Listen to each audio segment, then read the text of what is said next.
Mom and Dad, stop fighting please. Alam na pala lahat yung tungkol sa allegations against me.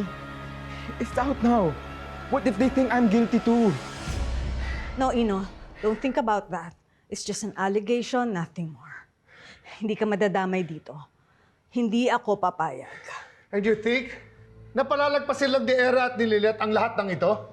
They're probably trying to dig some dirt to use as evidence against you! Then bago pa sila makakita, uunahan ko na sila. Rinig mo ba yung stay out maid namin si Evelyn, ha? Kaya ba siya nawalan at binayaran mo siya? Magkano binayaran mo sa kanya, ha? Magkano?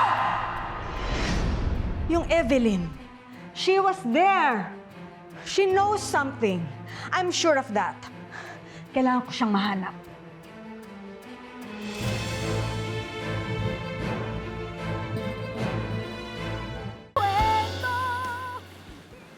Alam mo, Lynette, hindi naman dapat na mangyari to eh, kung hindi ko siya iniwan eh. Sana kasama ko pa siya ngayon, sana kasama pa natin si Mati. Dapat hindi ko na lang siya iniwan eh. Hindi, Ira. Hindi mo to kasalanan. Yung mga walang pusong pumatay kay nanay. Sila yung dapat sisihin dito.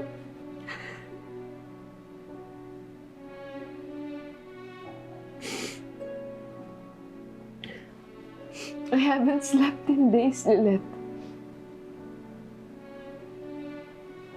I still see Matty every day. And I feel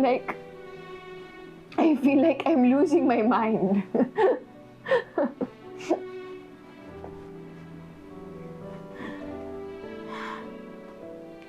Diba, usapan natin sa party. Magkakaayos na tayo para kay nanay. Pwede pa rin naman natin ituloy yun.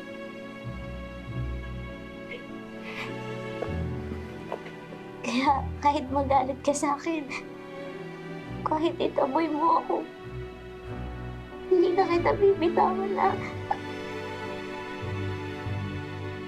Kasi kahit wala na si nanay dito, gusto ko na matupad pa rin yung pangarap niya na magkasundo tayo.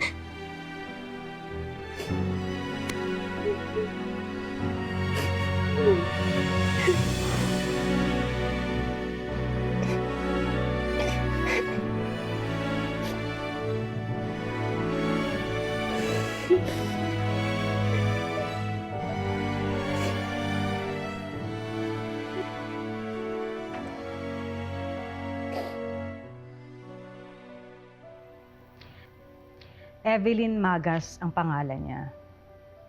I need you to find her. Andun siya nung gabing yun, pero biglang nag-disappear after the murder. So, it's not a coincidence. Sigurado ako na may alam siya sa nangyari nung gabing yun. May idea po ba kayo kung saan pwede magtago itong si Evelyn Magas? Pamilya o kaibigan?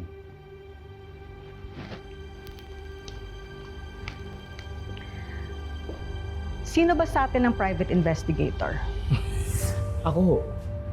Oh, edi dapat, ikaw ang gumagawa ng trabahong yon. Pero sige, bibigyan kita ng idea. She worked at Meredith's household. Andun siya nung gabing yon pero biglang nag-disappear after the incident. Tapos wala nang calls, no messages, wala na ring nakarinig sa kanya mula nung nangyari yon. Ang gusto ko, mahanap mo siya bago pa siya mahanap ng mga pulis o ng ibang tao. Sige ho. Pero baka hindi ho magiging madali ito. Kung ganito No! I don't care what it takes, basta hanapin mo si Evelyn Magas.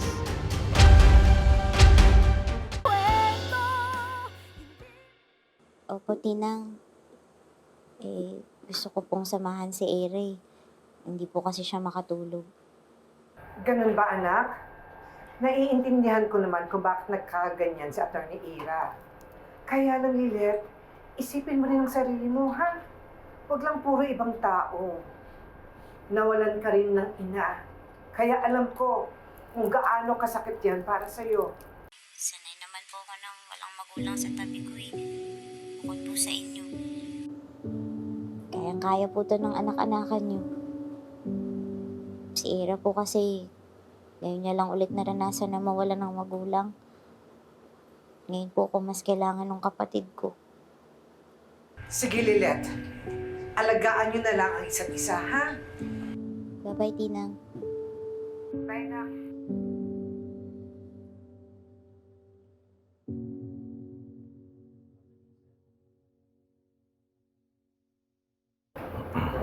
Ate Ses, buti napapaalalahanan mo si Lilit, ano?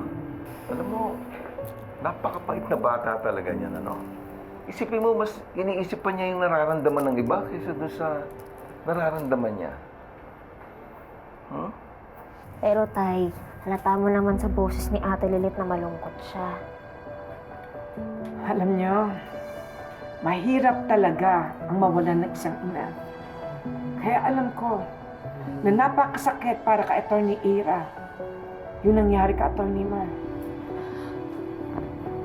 Pero Ate Ses, si Ira naman, matagal niya nakasama yung mami niya. Si Lilet, kakahanap nga lang niya sa nanay niya tapos nawala agad. Kaya sana nga talaga maging matatag sila para sa isa't isa.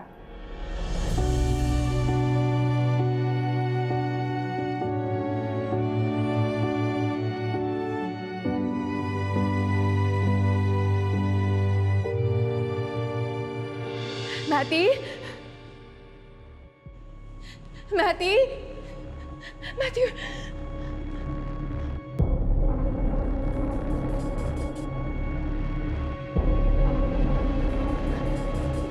Matty?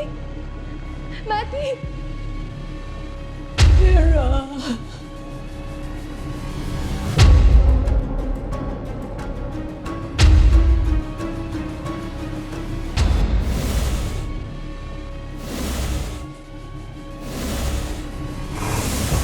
Everyone, I'd like to formally introduce you to Attorney Renan Alon. If there is anyone who can bring Meredith's murder to justice, it is him. So let's get to work. We've got a murderer to catch. Kaya ko naman na tingnan na lang siya mula sa malayo. Masaya. Buhay. Hindi na natin siya makikita. Itong si Lilet has a deeper involvement in Meredith's death. What do you mean? Ever since, bukod sa akin, Lilet's always had tension with Meredith. Lilet's got all the reason to hate her. At hindi natin alam kung ano magagawa ng isang tao to settle grudges.